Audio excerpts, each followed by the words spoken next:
I'm curious, the different denominations within Q, do they have different names?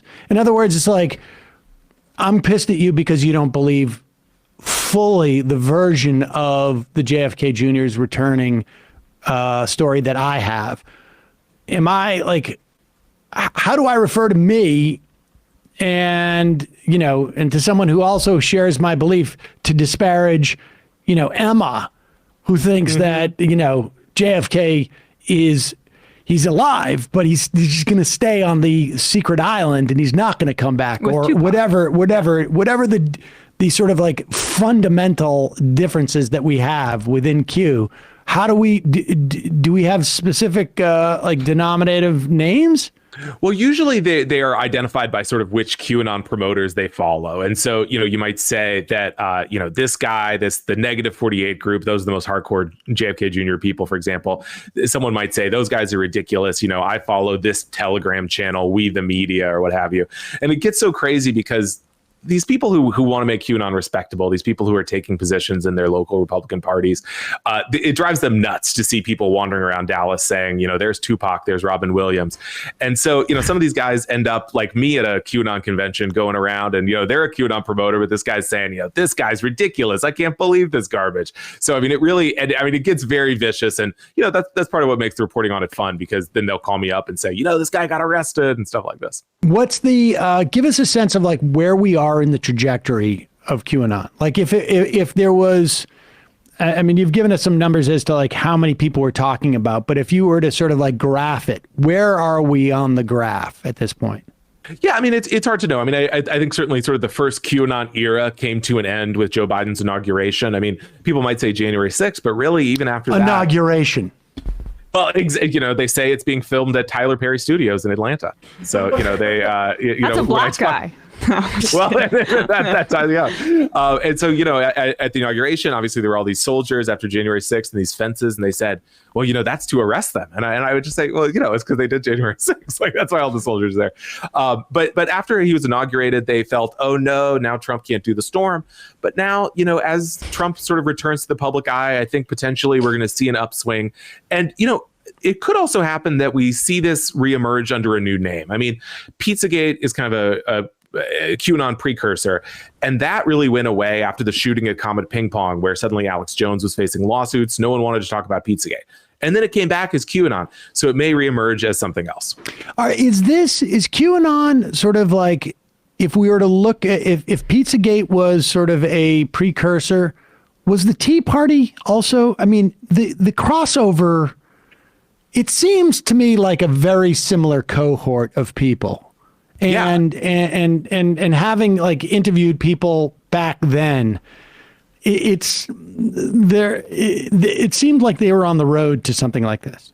Yeah, I think that's a great point, Sam. I think, you know, when you look at who's drawn to QAnon, it is often people, I think, who would have been in the Tea Party movement, you know, if they weren't. I mean, it's very similar. There's a similar kind of like, we're this grassroots army. And, you know, I mean, they don't like a lot of Republican leaders in the same way that the Tea Party did, that they see them as rhinos and, you know, they're going to take back America with or without them.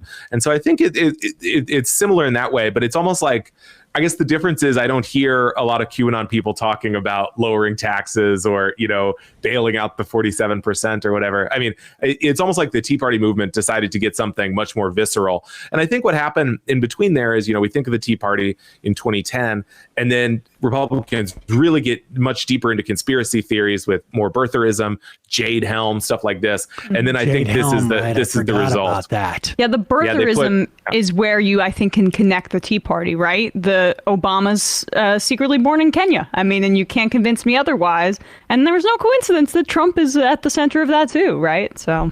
Yeah, absolutely. And really like a proto QAnon in many ways, in that you had all these kind of wackos emerging from the internet to say, you know, I know the birth certificate's fake and stuff. And, you know, Jerome Corsi was involved in both of them, in really the inception of them. And I mean, that's a good point. I mean, like, and if the president's getting away with being a secret, you know, a secret socialist from a different country, I mean, who knows who's involved in this thing? Right. Yeah, exactly. And the beauty of QAnon in terms of its appeal is you have all these, you know, you have Jade Helm, you have birtherism, and QAnon gives you an answer for who's behind everything. And any sort of current event you care about, it's the cabal. remind everybody about Jade Helm, because this was a big, like, I remember this. It didn't reach this sort of like national fervor, but like it involved like, a huge, like maybe a quarter of the United States was going to be invaded by Obama's special army in Washington or something. Right. Yeah. So a huge part of the Southwest and Texas, and I think New Mexico and some other states, there was going to be this large military exercise called Jade Helm 15, I think. And conservatives latched onto this to believe that it was essentially an excuse to arrest Republicans and that they were going to turn Walmarts into concentration camps and all this. And it's sort of an early sign of how deep conspiracy theories were getting into the GOP, that the governor of Texas at the time, who I think would have been Rick Perry, was maybe Greg Abbott at that point. No, but, it was Rick Perry. Said, I'm putting our National Guard on alert, so that we're prepared if Obama tries to arrest Republicans, we're going to step in and defend Texas. Yeah. Yeah, that is. I mean, Ted Cruz was talking about. I think Louis Gohmert said something on the floor of the House, right? About that. It certainly seems believable. I mean, it really was one of these sort of early inroads where even Republican leaders were latching onto it. So where are the Republican leaders on this now? Like, like McCarthy doesn't seem to have any problem. Like, how much do you think Marjorie Taylor Greene actually believes in Q? Or is she? Has she gone over to? Huh? Yeah, she's deep in, right? I mean, she's for real. She's just laying low right now because she knows that she can't do this. But do you think that she still has is she still the same Q fanatic that she was? She just realizes I've got to button this up a little bit. I think that's right. I mean, we can compare the two kind of pro-Q Congress members of Congress who got elected in I guess 2020. The Lauren Boebert, who definitely kind of nodded to QAnon and I think saw them as a base of voters she didn't want to alienate, but who only is on the record once saying, so they're like, oh, Q, that's sort of interesting. I hope they're right, which is a crazy thing to say. But then you look at Marjorie Taylor Greene, who is deep, deep, deep. I mean, if you look at her Facebook posts, and not just in conspiracy theories, but in terms of Q in general, she's debating which Q drops are legitimate with this kind of Talmudic intensity. She's really getting into it. And so the idea now that she's like, oh, I guess I posted the wrong hashtag. No way. I mean, she was in. I gotta also say, then, since we just spoke about Alex Jones, another way you could view QAnon is the marriage of the birtherism and the rise of conspiracy theories about mass shootings, which she also engaged in, which is crisis actors and things that they're not telling you. I mean, that also feeds into this kind of frenzy where the internet now became this almost Frankenstein monster where this stuff became self-creating at this point, and whenever Q hit its apex. Yeah, I mean, as you say, I mean, she was deep into this false flag stuff, and QAnon and all these conspiracy theories is sort of a way to avoid seeing what's obvious. So which is to say, oh, are there too many guns in America? Is it too easy to get guns? No, it must be a false flag, or I look at all these people who get into QAnon because they have all these debts and they've been promised that their debts will be relieved if QAnon happens. And then should they say, well, is it messed up that I am so in debt just because I got ill? No, it must be the cabal's fault. Interesting. I don't think it's going to get better. Yeah, I think that's a good point, Sam. On one hand, I think in 2022, there were a lot of QAnon people on the ballot who lost.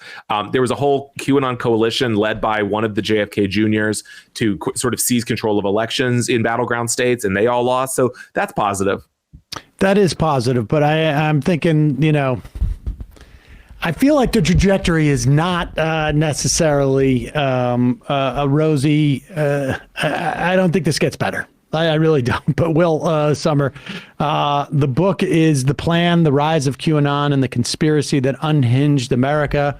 I am afraid that you're going to have an opportunity to write a sequel, but I really appreciate you coming on. Thanks for having me. All right, folks, we'll put a link to The Plan at Trust the Plan.